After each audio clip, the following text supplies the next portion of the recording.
বন্ধুরা, আজ 5 মে রবিবার। গতকাল দেশের উত্তরাঞ্চল রাজশাহী এবং ময়মনসিংহ বিভাগের উপর তৈরি হওয়া কালবৈশাখী মেঘটি রাতে বৃষ্টিপাত ঘটিয়ে এই মুহূর্তে ধীরে ধীরে চট্টগ্রাম বিভাগের উপর অবস্থান করছে। এই মুহূর্তে চট্টগ্রাম বিভাগের উত্তরের বেশ কিছু এলাকায় কালবৈশাখী সহ প্রচণ্ড বৃষ্টিপাত দেখা যাচ্ছে। পরবর্তীতে এই মেঘটি চট্টগ্রাম বিভাগের উপর বৃষ্টিপাত ঘটিয়ে ধীরে ধীরে পূর্ব দিয়ে অগ্রসর হতে পারে এবং আজ 5 মে রবিবার দেশের উত্তর পূর্ব অঞ্চলে আবারও রাতে কালবৈশাখী ঝড় বৃষ্টিপাতের সতর্কতা উঠে আসছে। কোন কোন জেলায় কালবৈশাখী ঝড় বৃষ্টিপাতের সতর্কতা উঠে আসছে, কোন কোন জেলায় তীব্র তাপপ্রবাহ থাকবে জানতে হলে ভিডিওটি শেষ পর্যন্ত দেখুন। ভালো লাগলে লাইক করুন আর সবার আগে গুরুত্বপূর্ণ আবহাওয়ার খবর পেতে চ্যানেলটি সাবস্ক্রাইব করে পাশের বেল বাটনে ক্লিক করে রাখুন। ভিডিওটি কোন জেলা থেকে সরাসরি লাইভ দেখছেন কমেন্ট করে জানিয়ে দিন। ইতিমধ্যে আমরা দেখতে পাচ্ছি প্রচণ্ড বেগে বৃষ্টিপাত কিন্তু শুরু হয়ে গেছে, বিশেষ করে দেশের একদম উত্তরেখা চট্টগ্রাম বিভাগের উত্তর পূর্ব অঞ্চলে কাকড়াছড়ির উপর বৃষ্টিপাত ঘটিয়ে মানিকছড়ি, লংগুদু সব এলাকায় ফরিদচুরি উপজেলার একদম পূর্ব দিকে রাঙ্গামাটিতে বৃষ্টিপাত ঘটার সম্ভাবনা এবং এখানে আশেপাশে অনেক এলাকায় বৃষ্টিপাতের সম্ভাবনা এবং এখানে বজ্রপাত ঘটার কিন্তু সম্ভাবনা দেখা যাচ্ছে। ব্যাপক বজ্রপাত নিয়ে ঝড় বৃষ্টিপাত আগাচ্ছে, বিশেষ করে চট্টগ্রাম বিভাগের উত্তর অঞ্চলে।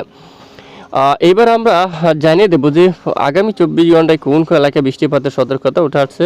তো আমরা চলে যাচ্ছি। তো দেখতে পাচ্ছি আজ বিকেল থেকে আবারও মেঘ তৈরি হতে পারে, বৃষ্টিপাতের সম্ভাবনা দেশের এখানে মূলত চট্টগ্রাম বিভাগের বিভিন্ন অঞ্চলে আজ বিক্ষিপ্ত বজ্রসহ বৃষ্টিপাত শুরু হওয়ার সম্ভাবনা। এছাড়া দেখুন সিলেট বিভাগের দিকেও কিন্তু কালবৈশাখী বজ্রসহ বৃষ্টিপাত থাকার সম্ভাবনা রয়েছে। এখানে সিলেট, শিলচর এবং এখানে আরও অনেক এলাকা জুড়ে কালবৈশাখী বজ্রসহ বৃষ্টিপাতের সম্ভাবনা।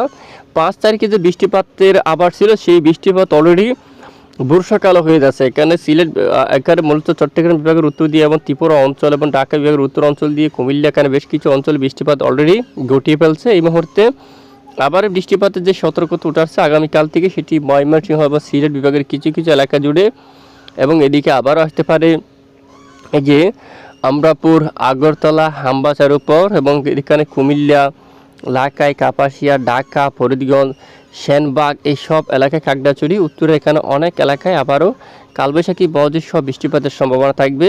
পাশাপাশি চট্টগ্রাম বিভাগের উত্তরের বিভিন্ন এলাকা জুড়ে কালবৈশাখী প্রচণ্ড আকারে বজ্রসহ বৃষ্টিপাতের সম্ভাবনা দেখা যাচ্ছে। সেনবাগ, খাগড়াছড়ি আর এদিকে দেখুন ফরিদচুরি উপজেলা, চট্টগ্রাম এখানে বিভিন্ন অঞ্চল জুড়ে, তারপর এখানে ফরিদগঞ্জ, মতিরহাট এবং কুমিল্লা, আমরাপুর, আমবাসা এখানে বেশ কিছু এলাকা জুড়ে কালবৈশাখী প্রচণ্ড আকারে বৃষ্টিপাতের সতর্কতা উঠে আসছে। ঠিক সোমবার 6 তারিখ নাগাদ এখানে দেখুন খুলনা, বরিশাল এবং পিরোজপুর, মাদারীপুর, লোহাগাড়া, যশোর, ফরিদগঞ্জ, মতিরহাট, সেনবাগ এই সবটুকু এলাকা জুড়ে কালবৈশাখী বজ্রসহ বৃষ্টিপাতের সম্ভাবনা। দেখুন 6 তারিখ অনেক এলাকা জুড়ে কালবৈশাখী বজ্রসহ বৃষ্টিপাতের সম্ভাবনা উঠে আসছে। দক্ষিণ দিকেও কিন্তু বৃষ্টিপাত থাকতে পারে, উত্তরের এই এলাকায় কিন্তু কালবৈশাখী আকারে প্রচণ্ড বৃষ্টিপাত থাকতে পারে। এবার এক নজরে দেখে নেব তাপপ্রবাহ কোন কোন এলাকায় কেমন থাকবে। তো আজ 5 মে নাগাদ যদি একটু দেখি, এখন দেশের পূর্বাঞ্চলে তীব্র তাপপ্রবাহ থাকার সম্ভাবনা রয়েছে। মেহেরপুরের দিকে 42 ডিগ্রি সেলসিয়াস, রাজশাহীর উপর এখানে 42, এদিকে কিছুটা ঠান্ডা দেখুন, এখানে তাপমাত্রা অনেকটাই কমছে, খালাইয়ের উপর 32 পর্যন্ত এবং ময়মনসিংহ বিভাগে প্রায় 29 পর্যন্ত, ঢাকা বিভাগে 27 এবং সিলেটের উপর 25, কুমিল্লাতে 27 এবং চট্টগ্রাম বিভাগে 31 পর্যন্ত। এদিকে তাপপ্রবাহ থাকবে পশ্চিমবঙ্গের অনেক এলাকায়, কাতুয়া, মেহেরপুর এখানে দেখুন, নদিয়া এখানে 41, শান্তিপুর 41, বর্ধমানে 43, চন্দ্রনগর 40, কলকাতায় 37, উত্তর 24 পরগনাতে কিন্তু 36, তারপরে এখানে দক্ষিণ 24 পরগনাও কিন্তু রয়েছে, এখানেও 34 পর্যন্ত। এছাড়া কোলাঘাটে থাকতে পারে প্রায় 40 এবং খড়গপুরে 43, চাকুলিয়াতে 44, পুরুলিয়াতেও থাকবে।